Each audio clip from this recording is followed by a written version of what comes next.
one. I don't think enough people are saying this shit. These are just our ideas. Maybe we should all be a little bit more self-aware and a little bit less delusional.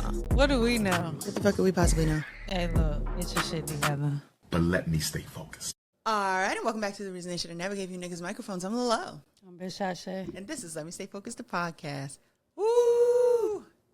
The world is on fire. I don't even have, I'm sick of even trying to start the episode off with, how was your week? It's a bunch of bullshit, and I'm sick of it, and I really just can't. I don't even have much to offer at this point. Me neither. I barely made it. It's just always fucking something.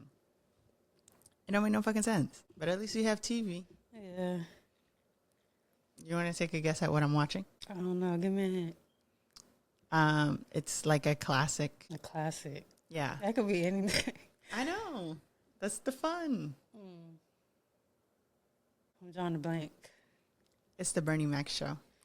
Oh, okay. On Netflix.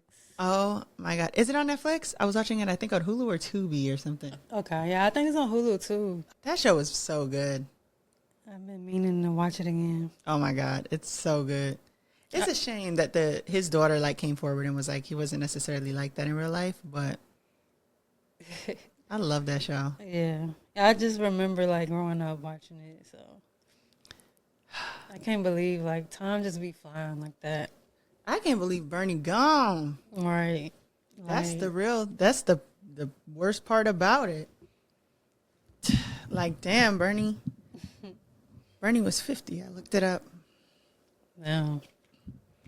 But I've been enjoying that a lot. How many seasons is it? I don't know. I just started. I think I'm in the middle of season 2. I've been watching it with my little sister, which is really special because she's like, huh? And I'm like, this Bernie Mac. And she's like, how old is Bernie Mac now? And I'm like, Bernie Mac's dead. And she's like, what? That's crazy, man. And he had so many guest stars, Yeah. episodes I just watched, I think had Snoop in it. And then there was another episode with Matt Damon in it and Ice Cube. Yeah. I just remember it being a good show. Bernie was the man. That shit used to be funny. The way he did Jordan is still so fucking funny. I remember seeing, probably a couple weeks ago, I seen a clip on, I don't know what platform it was, but Jordan was doing some kind of dance or something. And Bernie was just in the audience, looking what the hell? Everything that boy did was what the hell? Yeah. I actually, someone in my TikTok comments encouraged me to start watching My Wife and Kids again. Yeah. Oh my God. Because that show was hilarious. Yeah, both of them was funny for real. They was both. Television is gone, man. Yeah, it's not even the same no more. People don't even be funny for real. Funny. It really ain't. The shit that do be funny, it be funny off of the strength of it just be so real, but it's not really funny. Yeah. Sometimes you got to make your own memes. I had fun making that meme of us in the flu game. The flu game? Yeah, the flu game. What flu game? Did you scroll past our post when... Oh, yeah, I did. Yeah. Did you see that? I've been all discombobulated, but yeah, I was weak. That shit is no joke, man. I put a little thermometer on him. And a Vicks Vapor Rub. Yeah. And then I guess I was Scotty, so I put some headphones on me. I think, I'm going to talk more about that in a few, but. The flu? Yeah. Oh, brother. Yeah, because there's a lot going on, so. What are you watching? I'm sure you had a lot of time to watch a lot of stuff. I mean, yes. Well, I've been sick. I've been catching up. I actually started watching Real Housewives of Potomac, which, I was adamant. Yeah. I gave up. I was like, I'm so fucking bored. It was a lot. No, last season, I think I gave up. When they was trying to talk to Robin again about her husband, turn it the fuck off. I'm over it. Yeah, Robin not even out there no more. I know. That's how I knew it was last season when I thought about it. But I never watched it before, so this is my first season to me. So it's like I don't really have anything to like, base it off of. But them people is crazy. They're gonna get on Housewives and cut a fool. Yeah, That's one thing about it. them people is crazy. And I've been watching Married to Medicine, of course, and them people crazy too. Like I just don't. I feel like older people in the reality TV space is like weird. Like, cause I be feeling like y'all too old to be acting like this, but at the same time, it's entertainment, so it's like Right. I get it. Like I wouldn't act a fool for for the whole world at this age, but you will, and that's Yeah. why we need you. Like Karen Huger, she is fucking crazy. Like I be watching her, like, bro, this bitch is like, Insane. yeah.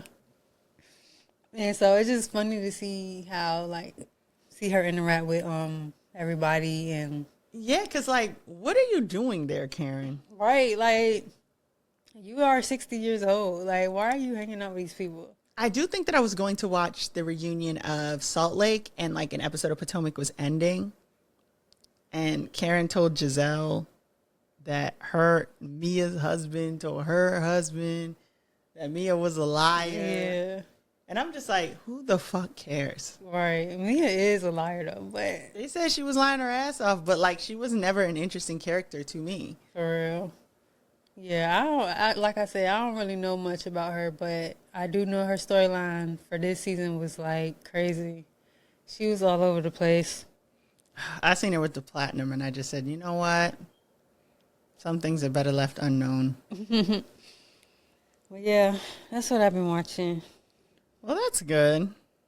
And what else is good is Hotep of the Week. Honorable mention. See, I just be wanting to have Hotep of the Week. Do you have any guesses? Beyonce, No. Doechii. It's Doechii. Love you, B-Bud. Doechii is my girl. I was crying when she won her Grammy. Oh, wait. I was literally crying. If y'all follow me on Instagram, you see me post my tears. I love that bitch so much. And she Yeah. deserved that shit so fucking bad. I'm happy for all of them because the Grammys was very black this year. And It was also, the performances used to be of a certain caliber. I will say that. I didn't really watch any. I didn't watch it at all. I watched the just whole saw. thing. I just saw like the online clips and stuff. It was just begging and fucking. Begging. What they was begging for? They money? had Trevor Noah begging, yeah. They kept showing us people's homes on fire in LA and begging for money. Like after every commercial break and like before every act. And he'd be Right. like, please. Like, this is not a telethon. This is the Grammys. What No, the for fuck? real. What the hell? Then I feel like, you know what? I don't think BET got a chance to do it yet. But that Quincy tribute was fucking pitiful. Man, I saw like a clip of Janelle Monáe, and somebody was like, "Somebody need to tell her to never do that again." And you know, Is that bad? yeah, Quincy and Michael is both gone. It's not a time for games. It's not the time to, let me do it. Yeah. And I'd be wondering who's in the office like, you know who should do this? This person. They probably just put that part together like last minute. They had a white lady do some tribute to Quincy. The point is that tribute was pitiful. I don't remember if BT got a chance, but I think they're going to do it right. Yeah, I mean, because that's kind of what they like. BET are known for like their tributes and stuff, so I feel like that they'll probably do good on that. And I think Stevie sung We Are the World or some shit. And I'm like, Stevie, that's not what we want to hear. Like, what the fuck? I just, it's Quincy fucking Jones. Yeah, he got like so many like hits and stuff. So like, You know who started the tribute? who? Cynthia Erivo. What did she say? Fuck, and I know the song. I love it too. Fly Me to the Moon by Frank Sinatra. Oh, okay. You got a British lady singing a white man for Quincy Jones. Yeah, that shit sound like it was just all over the place. And, you know, They said they let it go when they let Cynthia play Harriet. I like that movie. I didn't go see that shit. When she did a backflip in the commercial, I said, I definitely didn't go see it. I saw it when, like, I don't remember how I watched it. I'm pretty sure it was either illegally or it was like after it hit the streaming platforms. But I remember liking the movie, but I remember it was a lot of controversy because she said something about Black Americans, which people still be bringing up, which I don't even remember. And then you played on The Color Purple on Broadway.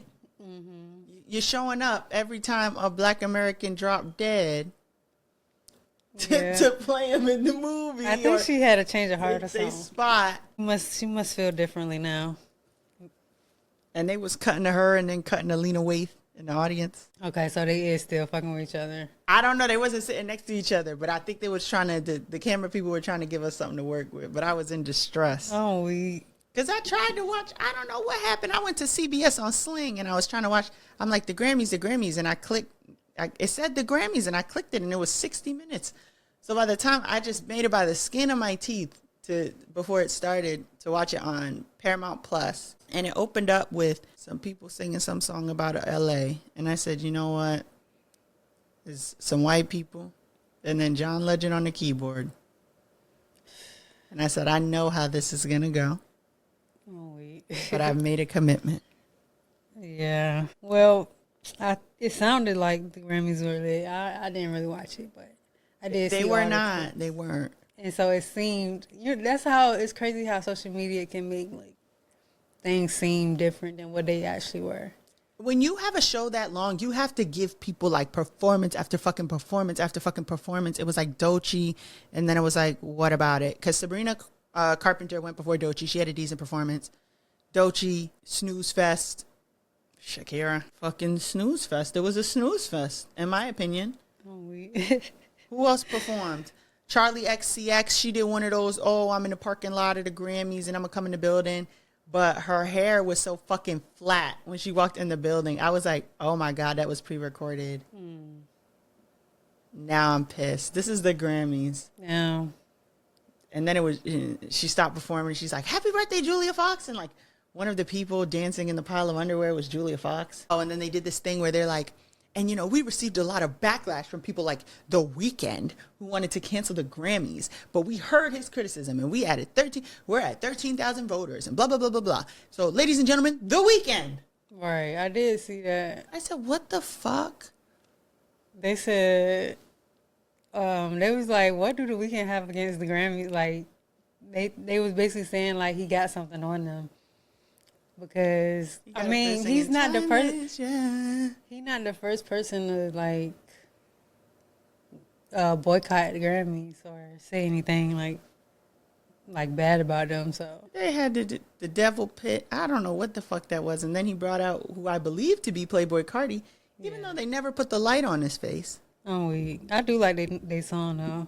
Timeless, yeah. There's a part where I can't tell them apart in that song. Yeah, but I don't like that song. They might as well have came out in, what's that song? Fiend. Yeah. Fiend. That's Travis Scott. Wake the crowd up. I was so fucking bored. Oh, that shit was boring. You hear me? Boring. Recording Academy, thumbs down. And then in between the boring, you're begging me for money, cash, moolah. Bring back LL Cool J. Trevor Noah, I like you a lot, but now I'm just going to associate you with that fucking begging. It was nonstop. Yeah. And then just when you thought it was over, they would play like a video of the fires ravishing people's homes. Like, why?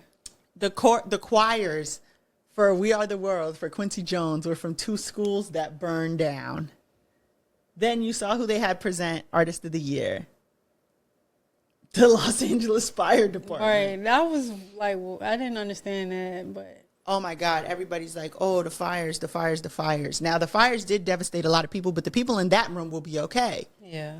What the fuck? The people in that room should be the one. I mean, well, I'm pretty sure enough of them donated, but. They said they raised $7 million. Yeah, like, I don't understand what they want regular people to do. Like, we barely holding on out here. I don't know. Yeah, that was a bunch of bullshit. Shout out Doechii. Shout out B. I'm gonna table that thought.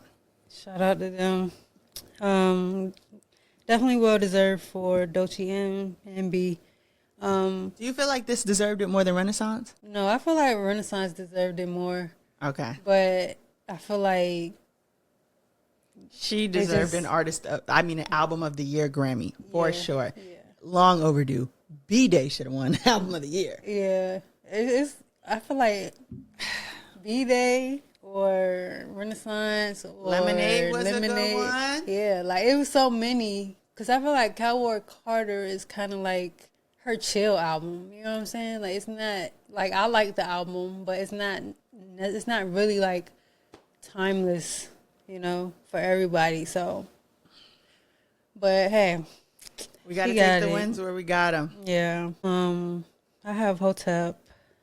Who is it? Popeyes and Don Julio. I don't feel like we should shame them, but go ahead. I want them to be ashamed. I think I would try it. I'm not saying I wouldn't try it. So then how can we? But I probably wouldn't go out of my way. Like if I just so happen to be at Popeyes or something, which is rare.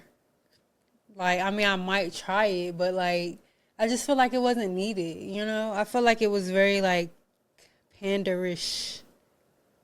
Like what are y'all doing, bro? Like to me, it didn't make sense. Like I feel like it would make more sense if like you could actually go to a bar and like get chicken and liquor. Like it just didn't make sense to me. Popeyes is supposed to be like fast food, accessible for everyone. Like why are y'all advertising liquor? Like I was hoping they had their liquor license. That's what I was hoping. Right, which it just didn't make sense. And then when I saw the actual like sandwich, the chicken sandwich, I was like, what the fuck is this? Like, it looks weird. Like, they done told me to drink spicy. I don't want no spicy drink. Yeah, I don't want that shit either. And I like spicy, but I would try the chicken wings. I just be so scared to fucking try chicken these days. Because the chicken be tasting so fake now. Like, since I was a chick, I noticed the shit. Is that the words? Yeah. Timeless, yeah. That's my shit, though. I actually do love that song. But yeah, that was my Hotep. And for one, I couldn't even try it when the shit dropped because I was fucking sick. So I thought it was someone said it was only in a few locations first. You might not have missed it. Yeah, they did say that. But either way, that's another reason. Because why everybody can't try it? Like, why is it only in certain places? Like, that shit was just stupid to me. Like, I hate it. I think it's just you don't live as close to a Popeyes anymore. I live kind of close to a Popeyes. If you was still at that apartment, you would not have a problem with Don Julio at that fucking Popeyes.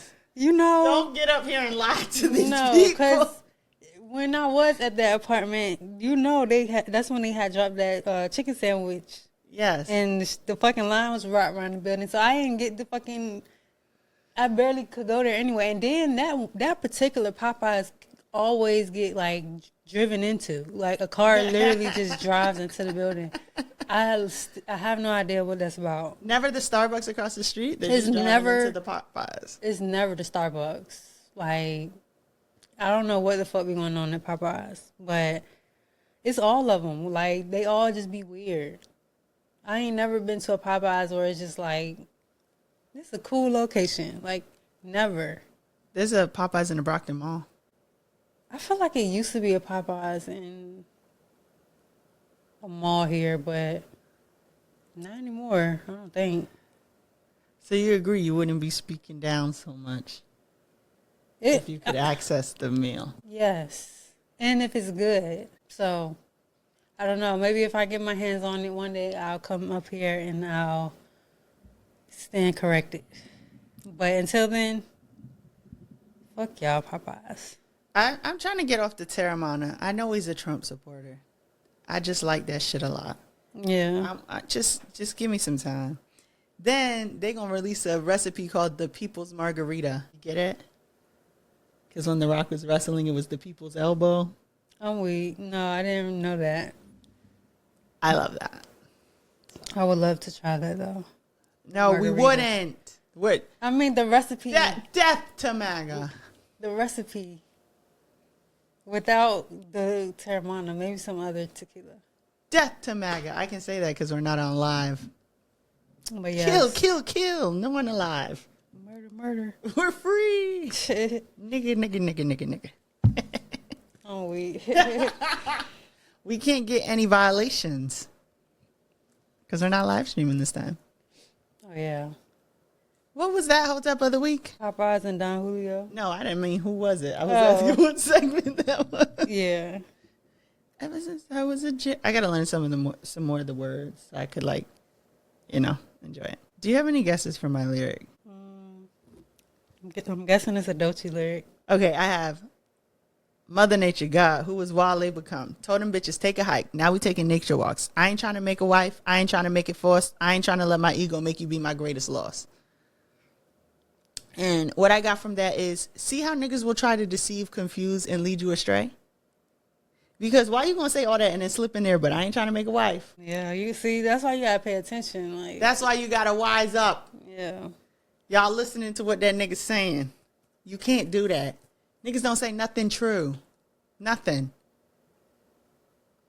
I can't think of the last time I heard a nigga say a fact. Niggas just be lying. And especially them poetic niggas like Wale.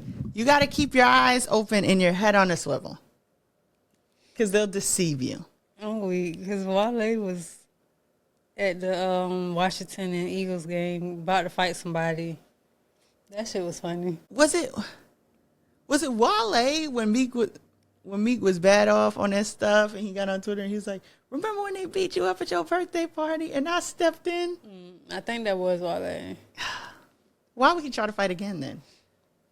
That nigga, something wrong with him. Wait a minute, and it was an Eagles game? It was the Eagles and the Commanders. That's probably why they was trying to beat him up for Meek Mill. Because it was like, he was the only Commanders fan out there. Everybody Why else, would he go to that? Right.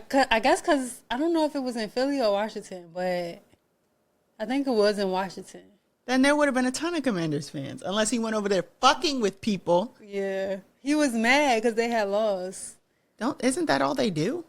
Yeah, but they actually, this season, they've been doing, well, prior to that game, because they home now, but they've been doing good this year. So. And also from that lyric, I got, don't let your ego cause you to lose more than you can handle losing. But mostly, niggas will lie to your face and make it sound good. Yeah. Keep your eyes open. That's real. That was good. Thank you. I'm trying to figure out which one I want to read now. All right. My lyric is from TV Off by Kendrick Lamar. The lyric is, few solid niggas left, but it's not enough. It's not enough. Few bitches that are really stuck, but it's not enough. Not nearly enough. Say you bigger than myself, but it's not enough. I don't even know why you would think that. The lesson I got from that is, you could be the most confident person in the world. You can have the most shit going for yourself, but it's not enough to make me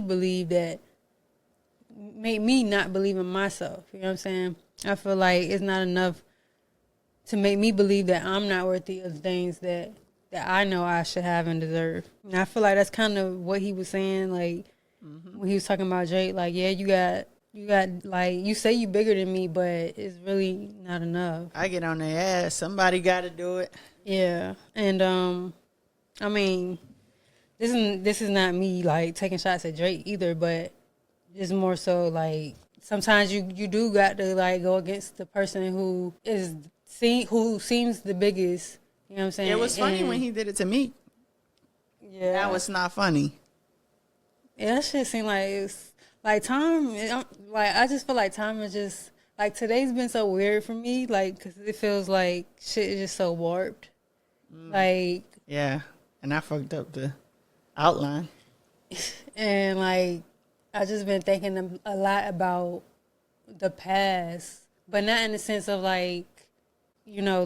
just something specific, but just damn, because I was listening to Drake songs. I think it was Star 67. I think that's what it's called. How do it go? The song where Lil Wayne was like, niggas be talking about they need a a concept in order to go into the studio and just be like, you know what I'm saying? The song where he was like brand new Berettas. I got nothing. Damn. How the fuck do this song go? I'm not a fan of Aubrey's, but what I will say is Right Hand, I feel like, is a very slept on song. I'm weak. He could have talked about Right Hand instead of stealing Hotline Bling. Yeah. But even, I said all that to say, like, all that shit, it seemed like so long ago, and Drake was on the, like, high for a long time. And, like, to see shit differently now is just crazy to me. I love it. Bullying is not okay in any fashion. Don't bully people. And it says a lot that all these people don't fuck with you. And we just seen at the Grammys. Did you see that clip? Which one? When Kendrick won, it was either Rap Song of the Year or Song of the Year. I seen Taylor Swift dancing to Not Like Us. And I seen pictures of him like with his Grammys, but when he's getting up to go to the stage, they're playing Not Like Us. And the crowd's kind of like rocking. Like Beyonce was singing along until they put the camera on her. And then she was just like... Beyonce is funny, man. The timing, how long it took Kendrick to get to the stage, obviously they're playing the song. And the crowd goes, A minor. Like you can hear it. And that's when I had posted on Blue Sky, check every bridge in Canada. Oh, wait. Because there's no fucking way. And it's one thing when you're somewhere where people came to see Kendrick Lamar, you know? Yeah. You know what to expect. But that's supposed to be a room of your peers, Aubrey. I don't think he like has peers anymore. You don't have any friends. You don't have any friends. And it was clear then because nobody came to your defense, but it's even more clear now. And to me, that's not a sign of... I learned a long time ago, stop being like, why is everybody doing that person that way before you find out? You can't be every damn body else. Time is warped, though. Yeah, it is. Like, shit's just so weird now. Well, since I have Let Me Stay Focused, which is our topic of the week, I have a little question and then like some knowledge, open for discussion. So my opening question is, how long do you give someone grace for their childhood trauma? I think it depends on, like, me personally, or just... How long do you think someone should?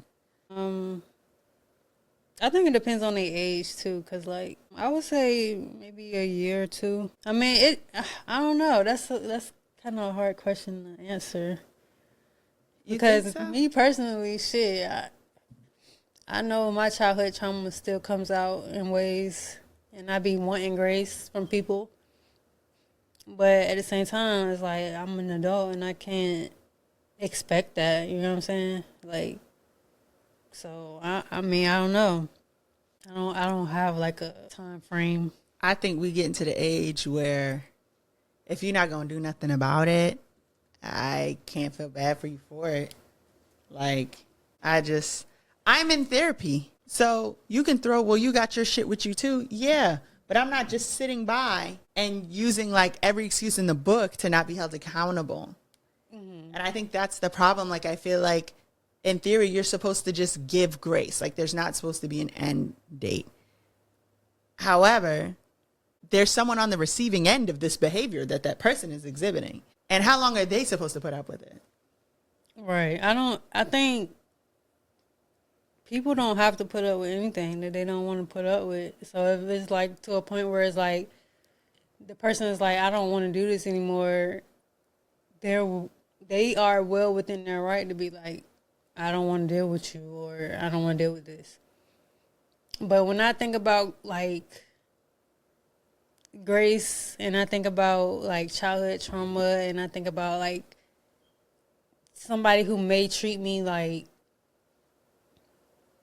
who may not treat me the way I necessarily like want to be treated based on their childhood trauma. Yeah. I think about grace, and I think about God, and I think about the things that are probably disappointing to God. And I'm like God will never leave you nor forsake you. I know it's like cliche or whatever, but like I try to like embody God. And I know I'm not God, but like I do want to kind of like, I don't want to be that person that's like, I'm not giving this person grace no more, because I know that I still get grace in situations. So it's like, I don't know. I struggle with stuff like that. The 1,000 chance girl, 1,001. You got to get the fuck from around me. There's certain shit I just can't keep feeling bad for you, because I'm also someone who will be like, oh, well, they went through this and this is how this affects their decision making. And I'll talk about that more than how whatever the fuck it is that they're doing is affecting me. No. I think that's why it's important to know how to detach from like things affecting you. Like, and I know it's easier said than done, but like, I don't know. I think a lot of times things are not about me or you or whoever. You know what I'm saying? Like, if somebody's doing something, like, it really don't have nothing to do with me. It's really on them. So it's like, there's obviously you can have boundaries and you can say like, I don't want to deal with this. And that, like, that would be your prerogative, right? But like, I feel like people, you can only be affected by what you allow yourself to be affected by. Yeah, that sounds very beautiful. And it is easier said than done, because you said it, but I'm not going to fucking do it. I've had enough.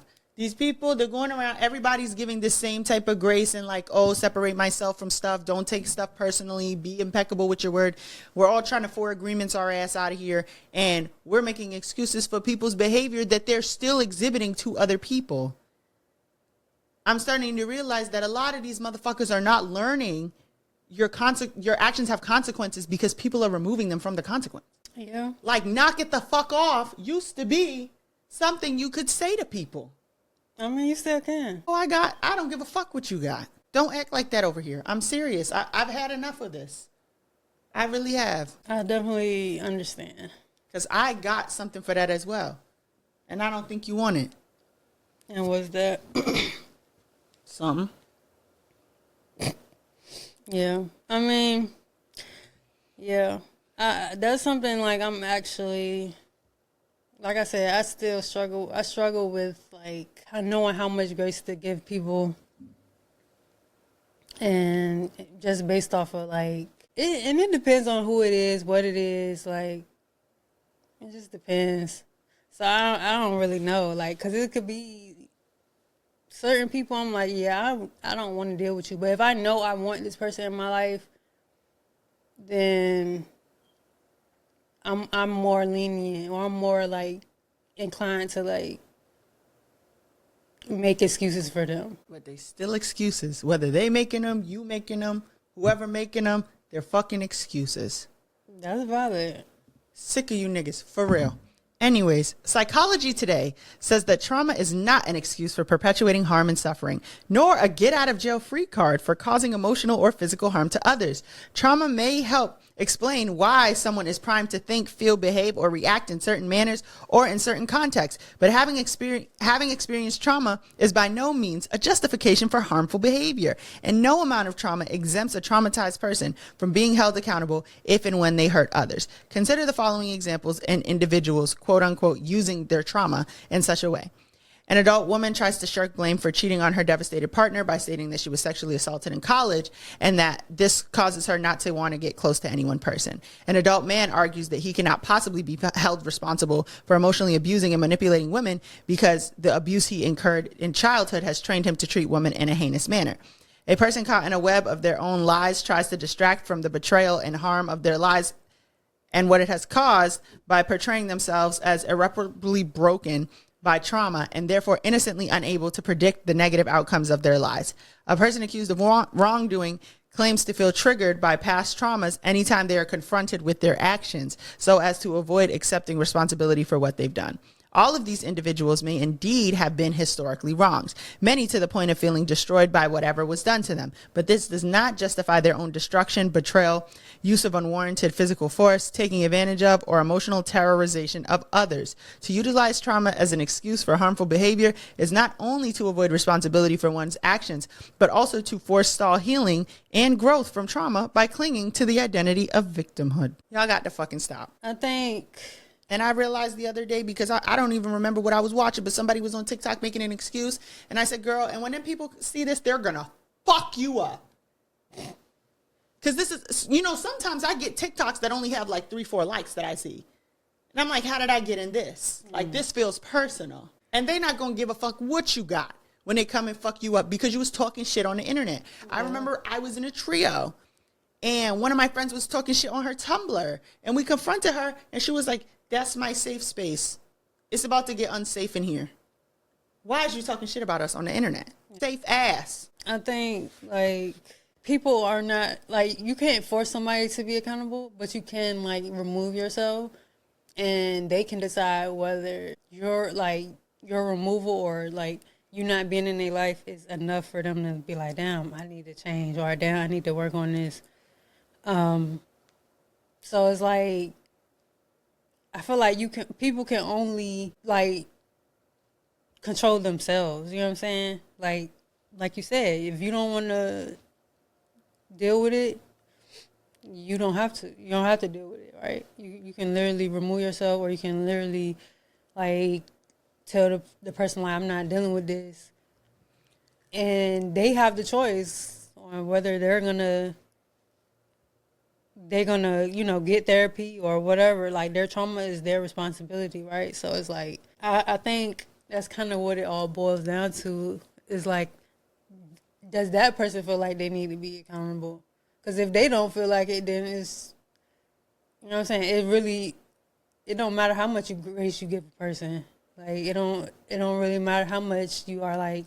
And people will abuse that grace. Yeah. So it's like, it's hard, man. It's fucked up because people do just be out here, like, doing shit based off of their trauma or they child, how they grew up or whatever. And it's like, what can you really fucking do about it? Shit, nothing. In my opinion, other than, you know, you can remove yourself. You could be there for them, but then they might not change ever. That is true. So according to a lot of the psychology sources that I researched for this topic, weaponizing your trauma is wrong across the board. But Medium has an article about weaponized trauma in movement spaces, right? Because when we're trying to create change, we're all supposed to be progressive here, which means that oftentimes we can be held, like, we can catch ourselves holding too much grace for things that don't necessarily deserve grace. So I'm going to read some quotes and then the sort of subtext of sort of the reaction by the movement space. Okay. Quote 1, your feelings are valid. Do you say that one? Yeah. I've said it. But I also will be like, your feelings are valid, but, you know, whatever. You know what I'm saying? Yeah, like, your feelings are valid to you. Yeah. To you. Whoever the hell you are. Yeah. But it says, your feelings are valid is a common phrase in movement spaces, especially in recognition of ongoing gaslighting from abusive systems and individuals. We often must affirm for ourselves and others that our feelings are valid, that our anger is valid. But as someone with major depression, anxiety, PTSD, I must also recognize that sometimes my feelings are both valid and rooted in trauma. My feelings can still be valid and still be misdirected and abusive. Recognizing this is not only about community accountability, but my own self-healing and feeling management. I agree with that. So I also think about that in terms of like, oh, they just lashed out. Mm-hmm. Like they're going through something, so they're just lashing out. I got something for that. I do. Okay. This next quote you probably haven't said, or like, and I don't think that people usually say it directly, but I have insert trauma/disability. Thus, I cannot be harmful. I don't think I've ever said that, but I see this one on TikTok a lot. Somebody say something racist, and then by the time you get to the account, they're revealing they're on the spectrum. It's like, no, you just a fucking racist. You're just a fucking racist. Yeah. You're a racist on the spectrum. The hell? Often leveraged along other axes of power, the leveraging of experiences of trauma or anxiety are often used to stop conversations which are difficult. When many of our conversations about accountability are hard, this is a tactic for shutting down attempts at communication. This one just says tears within 2 asterisks. You said it's an attempt at shutting down communication? The previous one. So like when someone says something racist on TikTok and then they say I'm autistic, they expect the comments to go, whoa. Right, like Let's back off. Yeah, no. And they're genuinely surprised by and you're a racist, bitch. Yeah, I feel like racism is just something, who gives a fuck? You could be mentally ill, but you're still fucking racist. So. You're a fucking racist.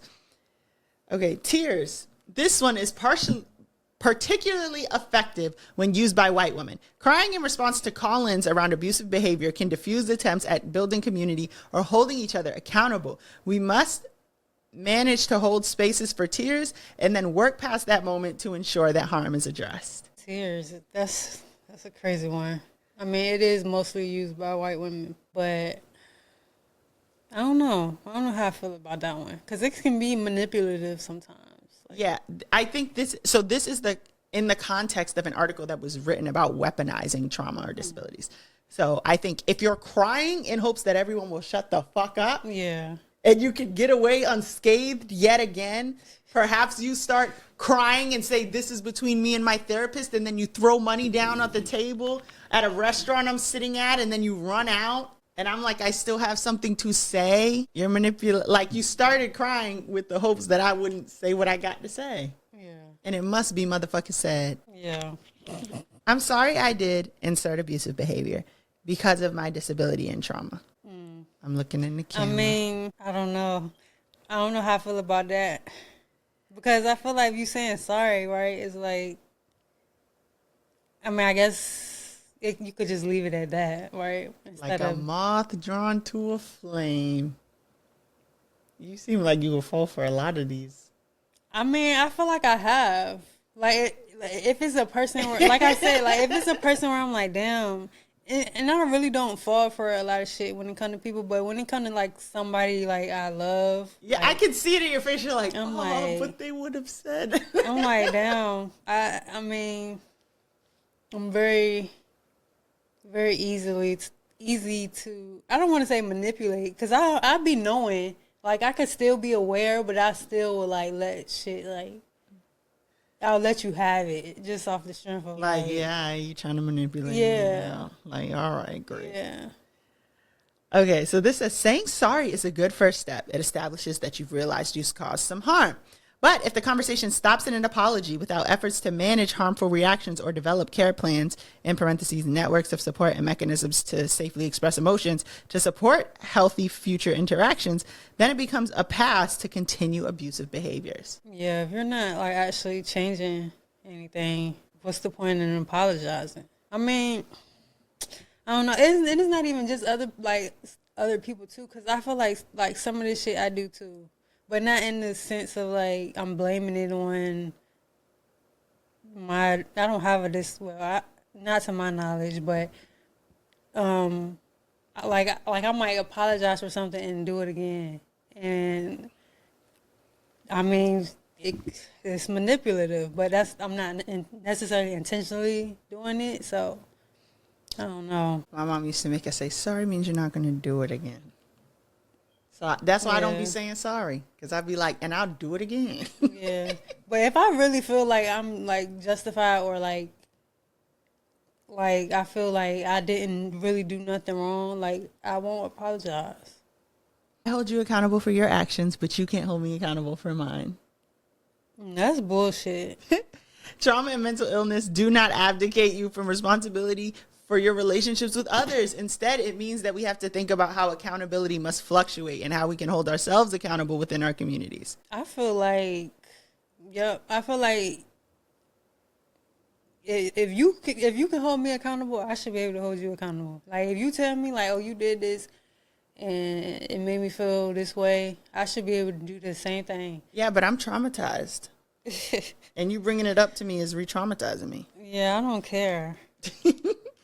But that's just how I feel. I don't know why I did that. What's the explanation for that? One of the ways folks with mental illness are gaslit by those around them is being barraged by questions about motive and intent all the time.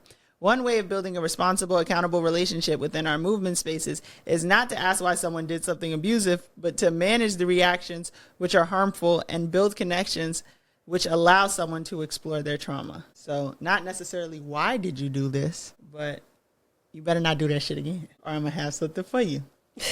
Last one. Calling out others and then disengaging. Those of us with mental illness have less spoons, meaning less energy, to spend on confrontation. And so we have to pick and choose our battles. Oftentimes, this means holding off on immediate confrontations and thinking through what needs to be said before approaching someone who has harmed us. This is a reasonable coping mechanisms for folks with chronic mental illness and fatigue. This practice becomes harmful, though, when we approach others with our grievances and then refuse to engage the other person meaningfully. We save spoons by sharing and then disengaging. But this practice eliminates the voice of the other person and is an abusive tactic which over time leads to toxic behavior in our movement spaces. As movements evolve and change, and as disability becomes increasingly important frame for liberation, we are going to have to develop a more nuanced understanding of restorative justice, community, accountability, and responsibility. We have to, as Asada says, love and support one another. Yeah. I think it is fucked up for you to just like say your piece and then goes, and then you don't hear from the person because they are taking space or whatever they feel like they need to do, and it's just like that's fucked up. Actually, like I didn't know until recently that unilateral decision making to end a conversation is a toxic behavior. So like I'm usually not that like I want to get to the bottom of this, but I've been on the end of conversations where people will be like, I'm done talking about this. Right. And it's like, oh, that's great for you. Yeah. I hate situations like that because this is not a one-sided conversation. Right. Like, are you telling me to shut the fuck up? Right. You telling me, and then when you ready to talk again, you expect me to just be here ready to talk? Like, no. Fuck that. Like, I don't like shit like that. Because I'm like you, I want to talk, I want to get to the bottom of it. But we going to get to the bottom of it on both sides, not just you say your piece and then that's it. Like, yeah, that is abusive, I feel like. So maybe start calling your friends out on weaponizing their trauma. And I mean, I do understand, like, if a person's like, yeah, I don't want to talk about this right now. Like, I need some But say time. that from the beginning. Don't let us get to talking and then... Right. Because then I'd be feeling low-key like you don't realize you wrong. And now you're trying to disappear. Now you blocked and you don't even, you know what I'm saying? Like, the shit's stupid. Like, Now you need space. Yeah. Well, that's let me stay focused. That was good. Thank you. I need to go back and read that article again. Excuse me. I have advice from Umar. Ooh. Yeah, I think, right? Yeah. Okay, yeah. And I think this one was pretty good. You gotta just start disconnecting the Bluetooth. Yeah, this shit is stupid. Like, 'cause I thought I did that already, but. Yeah, somebody gotta do it. These niggas mad. Somebody gotta do it. Breasts always get worse. Wait. Oh my gosh. Yeah, so you can see what kind of day I've been having. Let me tell you a little secret.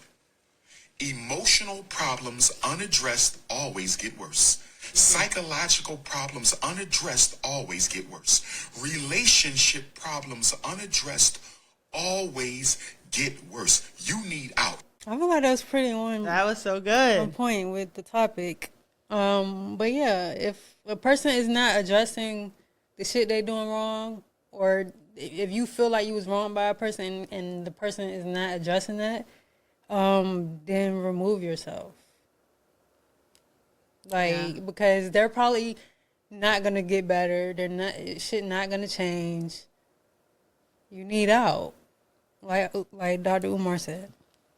It's unfortunate, and I think I can make a promise from being the leader of the topic that I will also try to be more cognizant of when my issues are guiding my decision making, even though I am in therapy. So yeah, I mean, and I feel like that's if you're at least trying to work on shit, like that's really all. I feel like if you're putting the effort in, like that's all people can really like ask for. You know what I'm saying? Like you can't really like I'm trying to say like I just feel like I ain't gonna give you a whole bunch of shit if I know you working on your shit.